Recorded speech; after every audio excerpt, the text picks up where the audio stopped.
Welcome to V3 news లక్ష్యం సమాజ హితం bulletin లో ముందుగా హెడ్లైన్స్ చూద్దాం. రఫేల్ యుద్ధ విమానంలో గగన విహారం చేసిన రాష్ట్రపతి ద్రౌపది ముర్ము 2 వేర్వేరు యుద్ధ విమానాల్లో ప్రయాణించిన తొలి రాష్ట్రపతిగా చరిత్ర.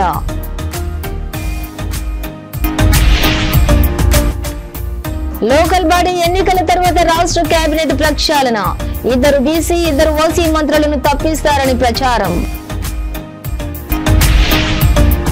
పార్టీలకు అతీతంగా అభివృద్ధికి కట్టుబడి ఉన్నాం, రాష్ట్రంలో గ్రామాల అభివృద్ధికి కేంద్ర ప్రభుత్వ నిధులే కారణమన్న బండి సంజయ్. డీటెయిల్స్ చూసే రాష్ట్రపతి ద్రౌపది ముర్ము శత్రు భీకర రాఫెల్ యుద్ధ విమానంలోని గగన విహారం చేశారు. హర్యానాలోని అంబాలాలో ఉన్నటువంటి భారత వాయుసేన స్థావరం నుంచి ఈ యుద్ధ విమానంలోని నింగులోకి దూసుకెళ్లిన ఆమె దాదాపుగా 30 నిమిషాల్లో 200 కిలోమీటర్ల మేర దూరం ప్రయాణించారు. దీంతో వాయుసేనకు చెందిన 2 వేర్వేరు యుద్ధ విమానాల్లో ప్రయాణించిన తొలి రాష్ట్రపతిగా ముర్ము చరిత్ర సృష్టించారు. 2023 ఏప్రిల్ ఆమె అస్సాంలోని తేజ్పూర్ నుంచి సుఖోయ్ 30 MKI యుద్ధ విమానంలోని గగన విహారం చేసిన సంగతి గమనార్హం. 2006 జూన్లో అప్పటి రాష్ట్రపతి అబ్దుల్ కలాం, 2009 నవంబర్లో అప్పటి దేశ ప్రథమ పౌరురాలు ప్రతిభా పాటిల్ సుఖోయ్ 30 MKI యుద్ధ విమానాల్లో ప్రయాణించారు. త్రివిధ దళాల సుప్రీం కమాండర్ అయిన ముర్ము రఫేల్లోని విహరించడానికి ముందు అంబాలాలో గౌరవ వందనం స్వీకరించారు. జీ సూట్ లోని సన్ గ్లాసెస్ ధరించి చేతిలో హెల్మెట్ పట్టుకుని పైలట్ తో ఫోటోలు దిగారు. మన దేశంలో రఫేల్ యుద్ధ విమాన తొలి మహిళా పైలట్ గా ఖ్యాతికెక్కినటువంటి స్క్వాడ్రన్ లీడర్ శివాంగి సింగ్ కూడా రాష్ట్రపతితో ఫోటోలకు పోజ్ ఇచ్చారు. ముర్ము ప్రయాణించిన యుద్ధ విమానాన్ని గ్రూప్ కెప్టెన్ అమిత్ దహాని నడిపించారు. और ये तस्वीर इस समय आपको दिखा रहे हैं जब टेक ऑफ इस समय विमान कर चुका है राफेल, जिसमें राष्ट्रपति द्रौपदी मुर्मू इस समय इसमें मौजूद हैं और एक अलग ही अनुभव वो इस समय ले रही हैं. रफाल का साथ ही भारत की रक्षा क्षेत्र में कितनी मजबूती है और रफाल की जो खासियत है उसकी खूबियां हैं उससे रूबरू हो रही.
లోకల్ బాడీ ఎన్నికల తర్వాత రాష్ట్ర కేబినెట్ ప్రక్షాళన చేయాలని కాంగ్రెస్ అధిష్టానం భావిస్తున్నట్లు తెలుస్తుంది.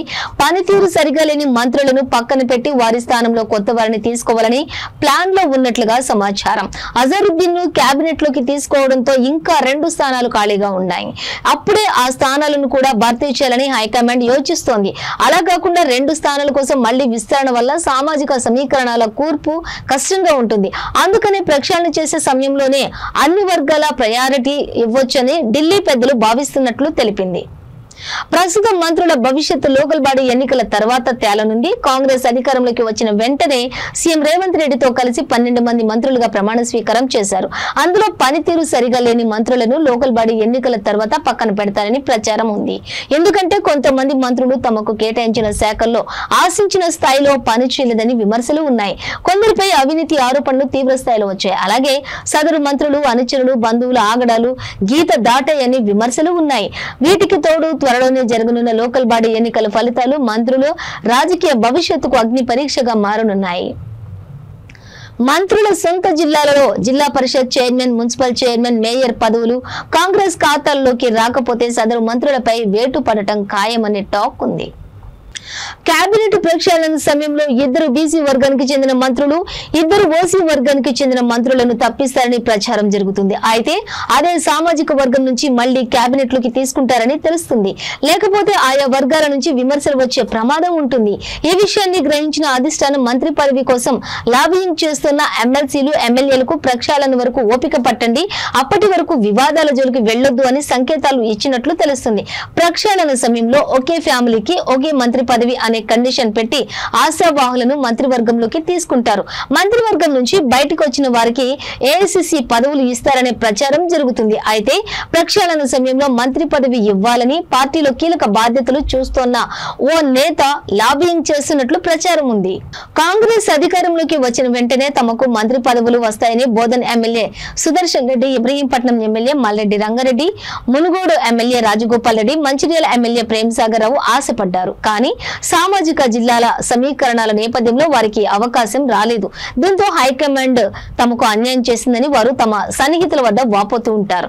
రాజగోపాల్ రెడ్డి మాత్రం తన అసంతృప్తిని బహిరంగంగానే అనేక సార్లు బయటపెట్టారు.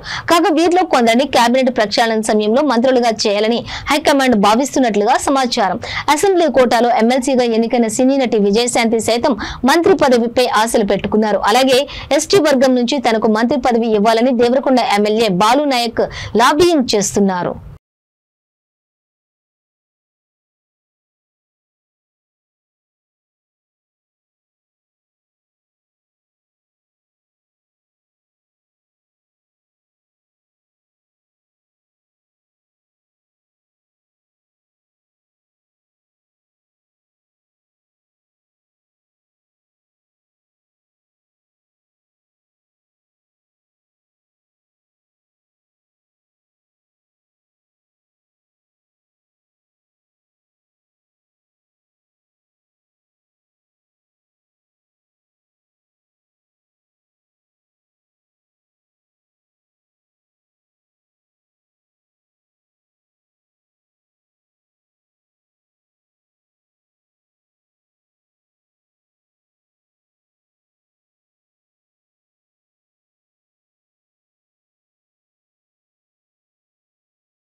పార్టీలకు అతీతంగా అభివృద్ధికి కట్టుబడి ఉన్నామని రాష్ట్రంలో అత్యధికంగా కరీంనగర్ పార్లమెంటు నియోజకవర్గానికి కేంద్ర నిధులు తీసుకువచ్చామని కేంద్ర హోంశాఖ సహాయ మంత్రి జిల్లా అభివృద్ధి కోఆర్డినేషన్ మరియు monitoring committee chairman Bandi Sanjay Kumar అన్నారు.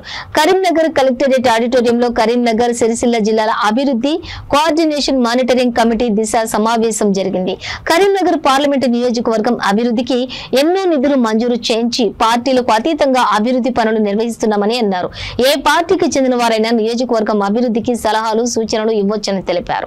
రాష్ట్రంలో గ్రామాల అభివృద్ధికి కేంద్ర ప్రభుత్వం నిధులే కారణమని తెలిపారు. కేంద్ర రాష్ట్ర ప్రభుత్వాల సహకారంతో అభివృద్ధి సాధ్యమని వెల్లడించారు. 851 కోట్ల రూపాయలు ఎంపీ నిధులను కరీంనగర్ అభివృద్ధికి కేటాయించామని అన్నారు. వేదిక ఉన్నటువంటి ఇతర అధికారులందరూ కూడా జిల్లా పరిషత్ సిఇఓ గారు అందరూ కూడా నమస్కారం. ఇది రెండవసారి దిశ కమిటీ సమావేశం. పోయినసారి కూడా చాలా అంశాల మీద మనం చర్చించడం జరిగింది. చాలామంది ఆఫీసర్స్ కూడా మనం గత దిశ కమిటీ మీటింగ్లో ఏవైతే నిర్ణయాలు తీసుకున్నామో చాలామంది అధికారులు కూడా దాన్ని పాటించే ప్రయత్నం చేశారు. కొంతమంది దాన్ని పట్టించుకునే ప్రయత్నం చేయలేదు. దాన్ని మనం చర్చించే ప్రయత్నం చేద్దాం. ఎందుకంటే ఈ సమావేశమే ఒక మంచి ఆలోచనతో, ఒక సదుద్దేశంతో ప్రజల కోసం ఏర్పాటు చేసినటువంటి సమావేశం దిశ కమిటీ సమావేశం. కేంద్ర ప్రభుత్వం యొక్క సంక్షేమ పథకాలు, అభివృద్ధి పనుల విషయంలో పర్యవేక్షణ ఉండాలి, వాటి మీద ఒక సమీక్ష జరగాలి, ఒక చర్చ జరగాలి అని చెప్పి ఒక ఆలోచనతో ఈ దిశ కమిటీ సమావేశాన్ని మనం ప్రతిసారి నిర్వహించుకుంటున్నాం. నరేంద్ర మోడీ గారి ప్రభుత్వం ఏర్పడిన తర్వాత మీకు తెలుసు, దేశవ్యాప్తంగా అనేక సంక్షేమ ఫలాలు, అభివృద్ధి నిధులు ఇస్తున్న విషయం మనందరూ తెలిసిందే. ఎందుకంటే ఇప్పటి కూడా ఆ వయసులో దేశ ప్రధానిగా ఉండి ప్రతిరోజు 18 గంటల పాటు శ్రమిస్తున్నటువంటి గొప్ప వ్యక్తి దేశ ప్రధాని. ఒకటి అభివృద్ధి విషయంలో, ఈ సంక్షేమం విషయంలో ఇక్కడ కూడా కాంప్రమైజ్ కారు. ఈ దిశ కమిటీ సమావేశంలో కూడా పార్లమెంట్ సభ్యులు పార్టీలకు అతీతంగా, ఈ పార్టీ ఆ పార్టీ అని కాకుండా తప్పకుండా సమీక్ష చేయాల్సిందే, మాకు ఫీడ్బ్యాక్ ఇవ్వాల్సిందే. దాని ద్వారా ఇంకా మనం ఏం చేయగలుగుతాం, ప్రజలకు ఏ విధంగా చేరువగలుగుతాం, ప్రజల సమస్యను ఏ విధంగా తీర్చామని చెప్పి ఆలోచనతో నరేంద్ర మోడీ గారి ప్రభుత్వం, కేంద్ర ప్రభుత్వం ఇవాళ ఈ కార్యక్రమాన్ని ముందుకు సాగించే ప్రయత్నం చేస్తున్నది. కరీంనగర్, సిరిసిల్ల ఈ పార్లమెంట్ నియోజకవర్గానికి సంబంధించి ఈ 2 జిల్లాలకు కూడా ఒక మంచి అధికారులు ఈ 2 జిల్లాలో ఉండడం, ఎందుకంటే అభివృద్ధి కార్యక్రమాలు జరుగుతున్నాయి, ఇది విజయవంతమవుతుంది అంటే దాని ప్రధాన కారణం మీ అందరి యొక్క సహకారం. స్టేజ్ మీద కూర్చున్న అధికారులు, దాంతోపాటు ఇవాళ ఈ సమావేశానికి హాజరైనటువంటి జిల్లా స్థాయి అధికారులు మీ అందరి యొక్క సహకారంతోనే అభివృద్ధి సాధ్యమవుతుంది, సాధ్యమైంది కూడా చాలా సందర్భాలు. దీని అందరికీ మీ అందరు కూడా పార్లమెంట్ సభ్యునిగా వేదికమైన అధికారులకు ఈ సమావేశానికి వచ్చిన మీ అందరు కూడా. రంగారెడ్డి జిల్లా పుప్పాలగూడలోని మాజీ మంత్రి హరీష్ రావు నివాసానికి కేంద్ర మంత్రి బండి సంజయ్ వచ్చారు. పితృవియోగంతో బాధపడుతున్న హరీష్ రావును పరామర్శించారు. ఈ సందర్భంగా బండి సంజయ్ హరీష్ రావు తండ్రితో తనకున్న అనుబంధాన్ని గుర్తు చేసుకున్నారు. హరీష్ రావు తండ్రి సత్యనారాయణ చిత్రపటానికి పూలమాలలు వేసి నివాళులు అర్పించారు.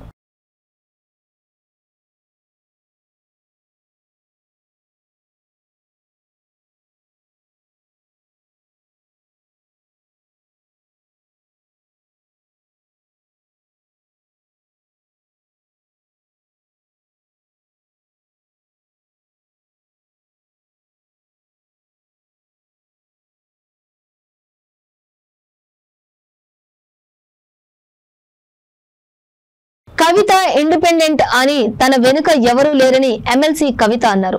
తన ముందు ప్రజలు ఉన్నారన్నారు. కొత్తగా వచ్చిన వారిపై ఆరోపణలు, అనుమానాలు, అవమానాలు ఉంటాయని ఎమ్మెల్సీ కవిత వ్యాఖ్యానించారు. కాంగ్రెస్ వాళ్ళు తాను బీజేపీ బి టీం అని, బీజేపీ వాళ్ళు కాంగ్రెస్ బి టీం అని అంటారన్నారు. బీఆర్ఎస్ వాళ్ళు ఏదేదో ఆరోపణలు చేస్తూనే ఉన్నారని, అయితే నడక ద్వారా తన స్టాండ్ ఏంటో ప్రజలకు అర్థమవుతుందని స్పష్టం చేశారు. అందుకే కొంత సమయం పడుతుందని ఆమె వెల్లడించారు. నీళ్లు, నిధులు, నియామకాల విషయంలో రేవంత్ రేవంత్ రెడ్డి నిర్లక్ష్యంగా వ్యవహరిస్తున్నారని ఆరోపించారు. నీళ్ల విషయంలో రేవంత్ రెడ్డి మహబూబ్ నగర్ కు చారిత్రాత్మక అన్యాయం చేస్తున్నారని అన్నారు. ఆయనను ప్రజలు క్షమించరని కవిత అన్నారు. తెలంగాణ ఉద్యమంలో ఉంటూ మరి పెద్ద ఎత్తున తెలంగాణ ప్రజల పక్షాన మేము కొట్లాడుతూ వచ్చినాం. అనేకమైనటువంటి ఉద్యమాల్లో పాల్గొన్నాం. చాలా గర్వంగా చెప్తా ఉన్నాం. తెలంగాణ రాష్ట్ర సాధనలో తెలంగాణ జాగృతి కంటూ ఆ చరిత్రలో ఒక పేజీని జాగృతి కార్యకర్తలు, నాయకులు, తెలంగాణ ప్రజల సహకారంతో నిర్మించుకోగలిగినాం. అదేవిధంగా ఆ ఒరవడిని కొనసాగిస్తూ సాధించుకున్నటువంటి తెలంగాణను అభివృద్ధి చేయడంలో కూడా మరి మా పాత్ర ఉండాలని చెప్పి మేము బలంగా నమ్ముతా ఉన్నాం. తెలంగాణ రాష్ట్రం వచ్చిన తర్వాత తెలంగాణ జాగృతి యొక్క పంతాన్ని మార్చుకొని పెద్ద ఎత్తున ప్రతి పార్లమెంటు నియోజకవర్గంలో స్కిల్ డెవలప్మెంట్ సెంటర్స్ పెట్టినాం. వేలాది మంది పిల్లలకు కూడా ఉద్యోగాలు ఇవ్వడం జరిగింది. ఎట్ ద సేమ్ టైం నేను అప్పుడు పార్లమెంట్ మెంబర్గా కూడా ఉన్నాను, తర్వాత ఎమ్మెల్సీగా ఉన్నాను. సో అనేక సమస్యలు, ప్రజా సమస్యలు నా దృష్టికి వచ్చిన వల్ల పరిష్కరించేటటువంటి ప్రయత్నం కూడా చేసినాం. మరి ఇవన్నీ చేస్తున్నటువంటి సందర్భంలో మనకు అర్థమవుతున్నది ఏంటంటే మనం భౌగోళిక తెలంగాణను సాధించుకోగలిగినాం, కానీ సామాజిక తెలంగాణ సాధనలో ఒక అడుగు వెనక ఉన్నామని అనిపిస్తూ ఉన్నది. దానికి బెస్ట్ ఉదాహరణ ఏంటంటే నిన్నటికి నిన్న మేము ఈ మహబూబ్ నగర్ జిల్లాలో తిరుగుతూ ఉంటే మరి జడ్చర్లలో ఒక హాస్పిటల్ ఉన్నది.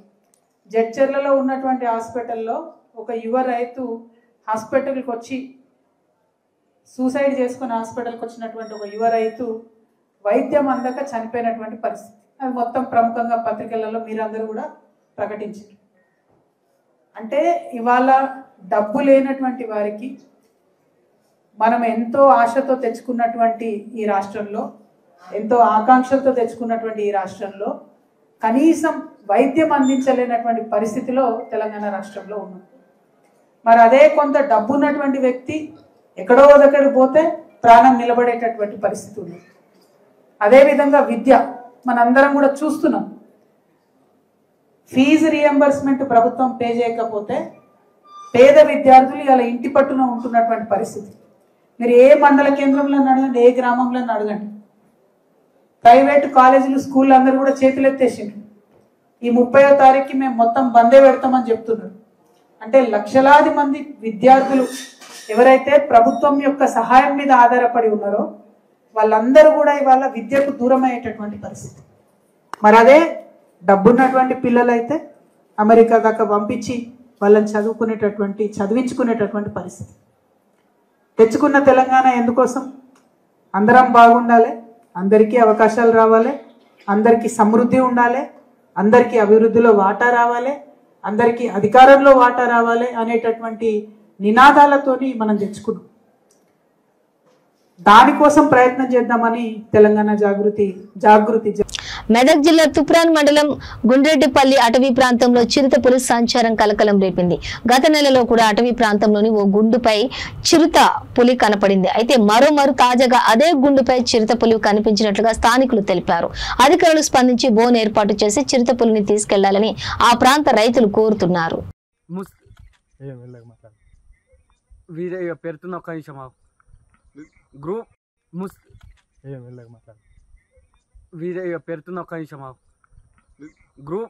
హైదరాబాద్ అంబర్పేటలో భారీ వర్షాలు కురుస్తున్నాయి. జంట జలాశయాల గేట్లు ఎత్తడంతో వరద పోటెత్తింది. ఉస్మాన్ సాగర్, హిమాయత్ సాగర్ 10 గేట్లు ఎత్తివేశారు. హిమాయత్ సాగర్ 5,000 క్యూసెక్లు అవుట్ఫ్లో, ఉస్మాన్ సాగర్ 2,000 క్యూసెక్ల వరద మూసీలోకి విడుదల చేశారు. దాంతో అధికారులు మూసీ పరివాహక ప్రాంతాల ప్రజలను అప్రమత్తం చేశారు. ముసరాంబాగ్ వంతెన వద్ద వరద ప్రవాహం గంట గంటకు పెరుగుతుంది. ముసరాంబాగ్ బ్రిడ్జి పైనుంచి రాకపోకలు అధికారులు నిలిపివేశారు.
సైబర్ నేరగాళ్లు మరో దారుణానికి తెగబడ్డారు. ఏకంగా మంత్రి పేరుతో లక్షలు కాజేశారు. ఏపీ మంత్రి నారా లోకేష్ పేరుతో వాట్సాప్ ఫేక్ ప్రొఫైల్ క్రియేట్ చేసి బాధితులను బెదిరించి 54 లక్షలు వారి అకౌంట్ లో వేయించుకున్నారు. అయితే నిందితుల్లో ఇద్దరిని నేడు సిఐడి పోలీసులు హైదరాబాద్ లో అరెస్ట్ చేసి కోర్టులో హాజరుపరచగా కోర్టు వారికి 14 రోజుల రిమాండ్ విధించింది. అయితే ఈ కేసుకు సంబంధించి బాధితులు ఇచ్చిన సమాచారం మేరకు పోలీసులు గతంలోనే రాజేష్ A1 గా అరెస్ట్ చేశారు. రాజేష్ ను విచారించగా అతడిచ్చినటువంటి సమాచారంతో నేడు సాయి శ్రీనాథ్, సుమంత్లను అదుపులోకి తీసుకున్నారు.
అంబేద్కర్ కోనసీమ జిల్లాలోని 20,000 ఎకరాల వరి పంట నష్టం జరిగిందని శ్రీకాకుళం నుండి తిరుపతి వరకు తుఫాను ప్రభావం కలిగిన రైతులను ఆదుకోవడానికి ప్రభుత్వం సిద్ధంగా ఉందని జిల్లా ఇన్ఛార్జ్ మంత్రి అచ్చెన్నాయుడు అన్నారు.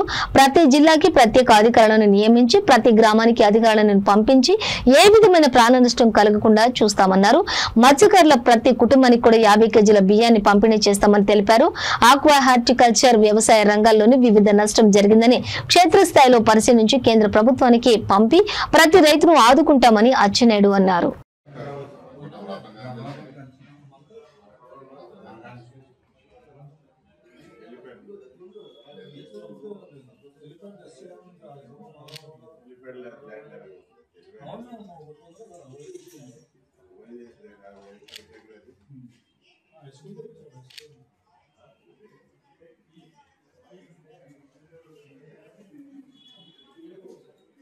జిల్లాలో ఊరుంది. ఇప్పుడే నేను అధికారులతో మాట్లాడితే ఒక 20,000 ఎకరాలు నీరుతో ముంచుంది అని చెప్పారు. అదేవిధంగా ఇక్కడ అరటి ఉంది, కోకో ఉంది, చేపల చెరువులు ఉన్నాయి. ఇవన్నీ కూడా ఎన్యూమరేషన్ చేసి ఎవరికైతే నష్టం జరిగింది, నష్టపోయిన ప్రతి రైతుకి నష్టపరిహారం ఇవ్వాలని నిర్ణయం చేశాం. దీంతో పాటుగా నేను వ్యవసాయ శాఖ మంత్రిని. నిన్ననే ముఖ్యమంత్రి గారు ఆదేశాలు ఇచ్చారు. ఇటు శ్రీకాకుళం ఇచ్చాపురం నుంచి తిరుపతి వరకు ఏదైతే నిన్న తుఫాను వల్ల నష్టపోయినటువంటి వ్యవసాయ రైతులందరికీ ఆదుకోమని చెప్పి స్పష్టమైన ఆదేశాలు ఇచ్చారు. అందుకే డిపార్ట్మెంట్ కూడా ఉదయమే నేను ప్రిన్సిపల్ సెక్రటరీకి మా డిపార్ట్మెంట్ అందరితో కాన్ఫరెన్స్ తీసుకొని మాట్లాడి 5 రోజుల్లో ఈ రాష్ట్రంలో మొత్తం ఎన్యూమరేషన్ కంప్లీట్ అవ్వాలి.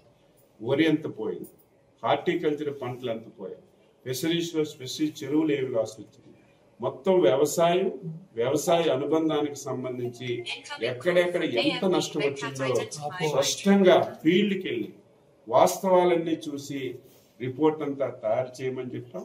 5 రోజుల్లో రిపోర్ట్ వచ్చిన తర్వాత కేంద్ర ప్రభుత్వానికి పంపించి వారి సహాయం కూడా తీసుకుని నష్టపోయిన ప్రతి రైతుకి ప్రభుత్వం అండగా ఉంటుందని ఈ సందర్భంగా తెలియజేస్తున్నాను. దీంతో పాటుగా ముఖ్యమంత్రి గారు నిన్న స్పష్టంగా ఆదేశాలు ఇచ్చారు. ఎవరైతే మత్స్యకారులు ఉన్నారో 25 నుంచి వేటకి వెళ్ళడం లేదు, వాళ్ళకి కనీసం తినడానికి ఇబ్బందికరమైనటువంటి పరిస్థితులు ఉన్నాయి.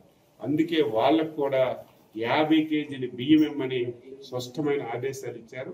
అది కూడా డిస్ట్రిబ్యూట్ చేయడానికి అన్ని ఏర్పాట్లు చేసుకుంటామని ఈ సందర్భంగా తెలియజేస్తూ ఏ ఒక్క రైతు ఆందోళన చెందవలసిన అవసరం లేదు. ఇది రైతు ప్రభుత్వం. తప్పనిసరిగా ఎన్యూమరేషన్ చేస్తాం.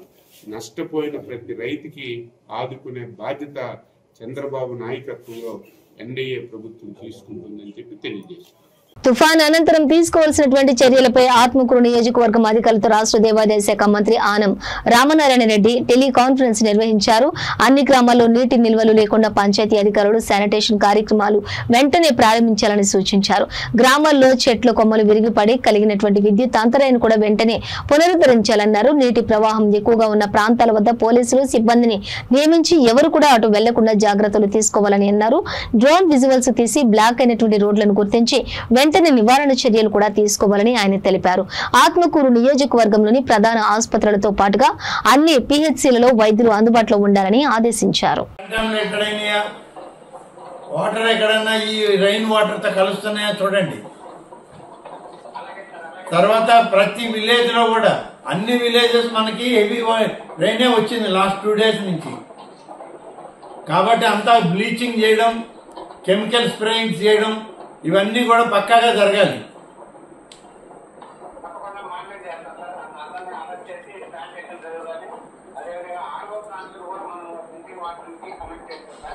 అవును,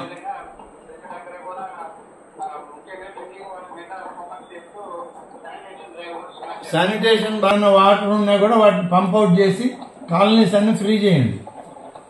ఆల్ ఎంపీడీఓస్ కూడా ఇదే ఇన్స్ట్రక్షన్స్. మీ పంచాయతీరాజ్లో ఉన్న అందరు స్టాఫ్ని వాడాలి. మీరు ఏ ఒక్కరిని ఎక్సెప్షన్ ఏం లేదు. ఆర్డబ్ల్యూఎస్ వాళ్ళందరినీ కూడా లైన్లో పెట్టుకోండి. పిఆర్ ఇంజనీర్స్ అందరినీ మీరు మండల లెవెల్ ఆఫీసర్ అందరినీ రోడ్లు చూడమనండి. పిఆర్ రోడ్స్ అన్ని ఎక్కడెక్కడ డ్యామేజ్ అయినాయి లేకపోతే రోడ్లు డిస్కనెక్ట్ అయింది అన్ని కూడా చూడండి.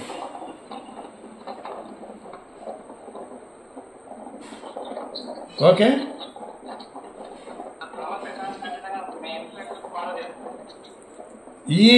ఈ ఆత్మకూరు ఎలక్ట్రిసిటీ, ఈ ఆత్మకూరు ఎస్పీ గుడ్ మార్నింగ్. ఎక్కడైనా పవర్ డిస్టర్బెన్స్ ఉందా మీకు?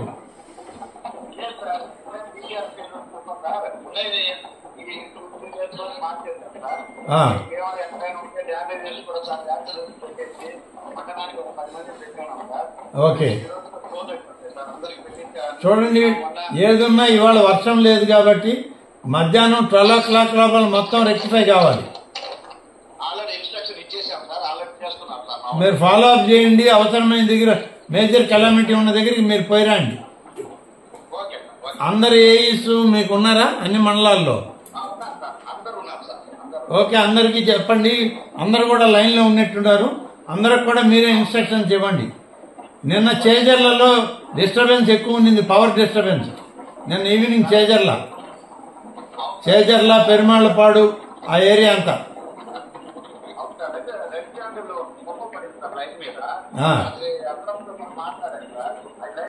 మొంతా తుఫాన్ నేపథ్యంలో ప్రకాశం జిల్లా యంత్రాంగం చేపడుతున్నటువంటి ఏర్పాట్లు, చర్యలు, తీసుకోవాల్సినటువంటి జాగ్రత్తలపై మంత్రి డోలా బాల వీరాంజనేయ స్వామి సమీక్ష నిర్వహించారు. ఒంగోలు జిల్లా collector Rajababu, joint collector Gopalakrishna, జిల్లా రెవెన్యూ అధికారి చిన ఓబులేషు తదితరులు పాల్గొన్నారు. తుఫాన్ నేపథ్యంలో పటిష్టమైన ఏర్పాట్లు చేయాలని సూచించారు. Because today, the 9th day, the 19th, has been raining. Even though there is a gap of 1 day in between, there is a continuous rain in some areas during that gap. Even though we are working in the district under this continuous monitoring, the average rainfall in the district is still 15 centimeters. Every single piece of land has completely exceeded its capacity to absorb water and is in a situation where it cannot absorb water. Even now, the flow of streams is high in some places. There has been very heavy rainfall since this morning and it is expected to be even heavier this night. The forecast for today's cyclone is that it will cross the coast in the Amalapuram area at 12 midnight. The current information we have today is the same. It may change a little bit in time, it may change its direction in the meantime. It may even make a tentative landfall in that area. As always, we are constantly updating our people every minute, even if it is a small storm. If a tree has fallen, it is being cleared on a war footing. There is an obstruction on a road, if there is water, If there is a line to be cleared somewhere, those missions are also ready and coming to clear it. Such preparedness has not been done anywhere before.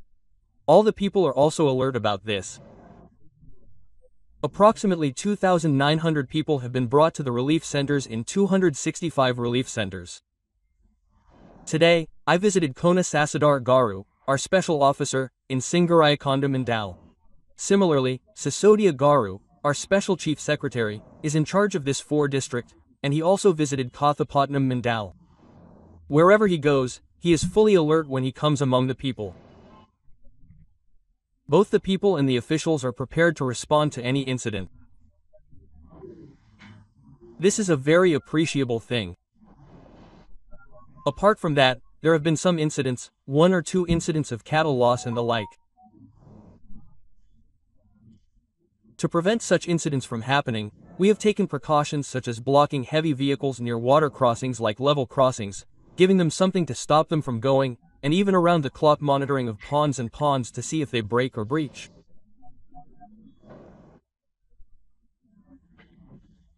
The police and revenue machinery are fully operational. On this occasion, I will tell you one thing: only act on the information given to you by the district administration. Some people, even if they do not know the information, circulate it as an old story and say that it is fresh.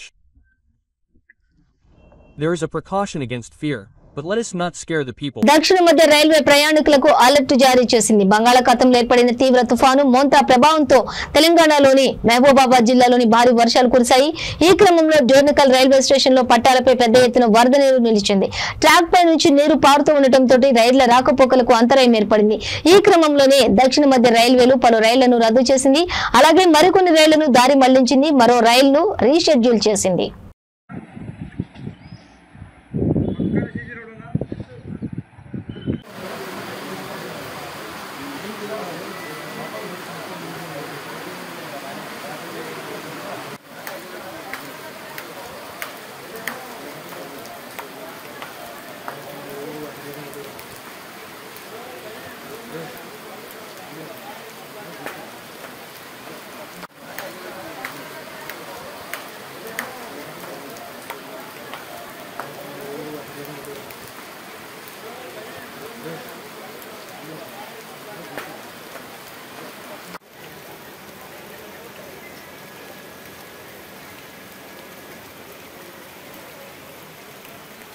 వాతావరణం మంచిగానే ఉంది కదా.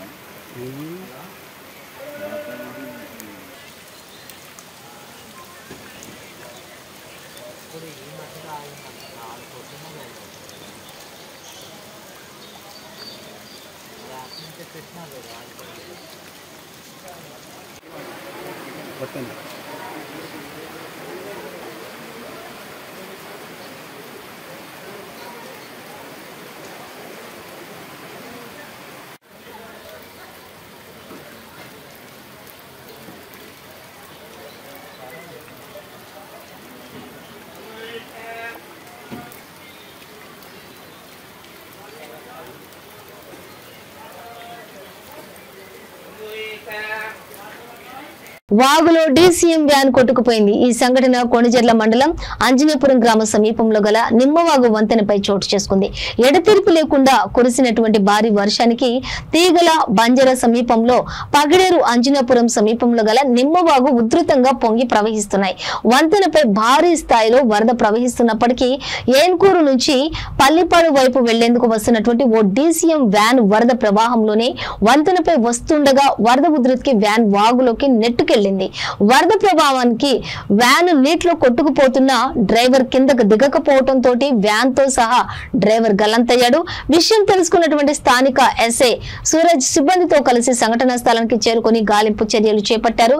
Van ఎక్కడి నుంచి ఎక్కడికి వెళ్తుందనే విషయంతో పాటు driver వివరాలు తెలియాల్సి ఉంది.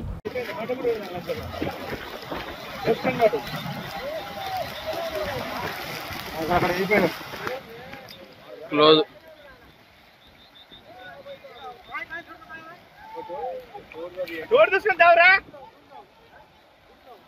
అయిపోయిండు మడిచి అయితే పట్టరావు ఊరేలో ప్లేట్కి వచ్చినాం నాగారు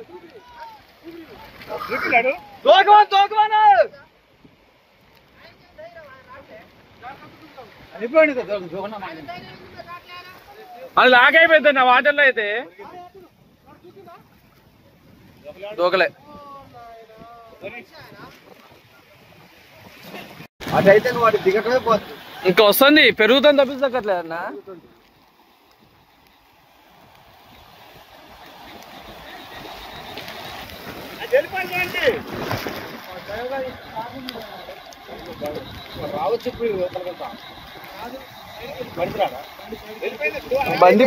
బండి దిగిందన్న.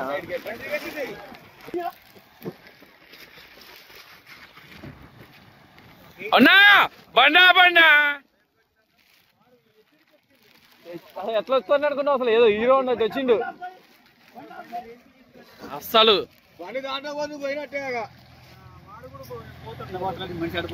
అవసరం చూడు బండి చూడు ఎంత రేజో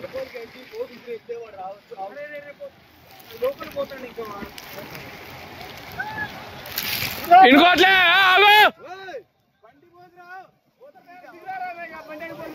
నీ బండి ఎక్కడ పోదు ఆగు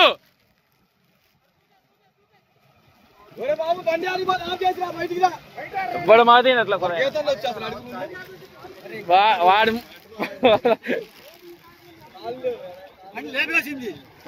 బాబాయ్ ఆగు ఆగన్నా కూడా ఆగుతుండా రావట్లే అసలు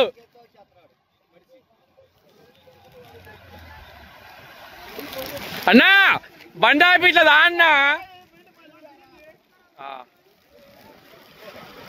బులెటిన్ ముగించే ముందు హెడ్లైన్స్ మరోసారి.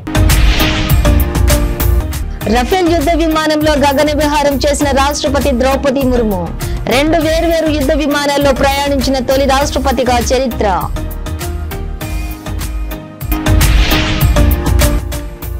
లోకల్ బాడీ ఎన్నికల తర్వాత రాష్ట్ర కేబినెట్ ప్రక్షాళన 2 బీసీ 2 ఓసీ మంత్రులను తప్పిస్తారని ప్రచారం. పార్టీలకు అతీతంగా అభివృద్ధికి కట్టుబడి ఉన్నాం. రాష్ట్రంలో గ్రామాల అభివృద్ధికి కేంద్ర ప్రభుత్వ నిధులే కారణమన్న బండి సంజయ్. ఇవి బులెటిన్ డీటెయిల్స్. చూస్తూనే ఉండండి V3 న్యూస్. లక్ష్యం సమాజ హితం.